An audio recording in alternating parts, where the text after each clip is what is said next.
Well, in my travels, so I work with senior executives and their teams, usually in large corporate companies. And it's interesting that there is a lot going on in the world.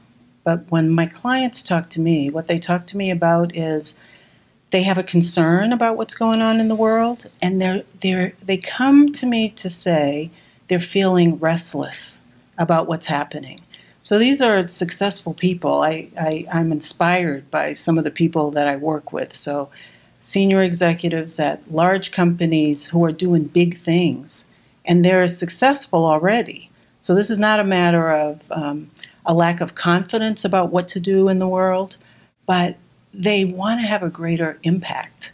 And so what they talk about is they're feeling restless to want to do more, right, to do something about what's happening in the world. They also notice that, amazingly, at the senior levels, it's actually sometimes harder to have the impact, even though presumably you have more autonomy and more power. It's harder. But I think the biggest thing is that maybe because of the way the world is now, a lot of executives say that they're not feeling as alive as they once did. They're not as excited about their work as they once were.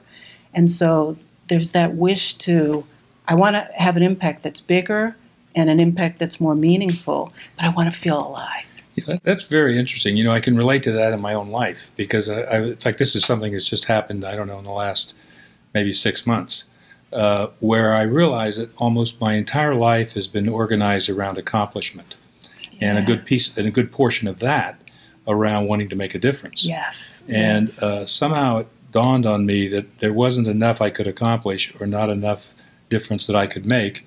Plus, there was probably a lot of ego in even imagining that I might make a difference. Yes. That I somehow realized that there's a whole set of other questions and other attitudes and other ways of relating to life, mm-hmm, than just trying to score another goal or to accomplish another result or to build another enterprise. Exactly. Okay, so that's my clients and I, this is exactly what we found. Because that same restlessness that they were feeling, I was feeling too. Like you're talking about it, I felt it too as an entrepreneur. And so we started to look at, okay, if we're going to have large-scale impact, because most senior executives now, many have global companies, right? So they're looking to have impact all over the world.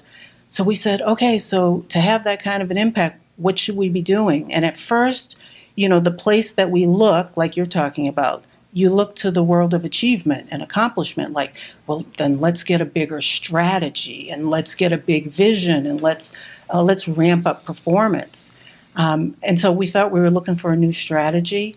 And the most surprising thing that I learned, similar to what you're saying, is that we weren't looking for a new strategy. To have the kind of impact that I think people want to have now, it's a new identity. You got to become someone different. And so the biggest thing that I've experienced and my clients have is shifting from the identity of high achiever, like always wanting to do something, to now what I would call the artist.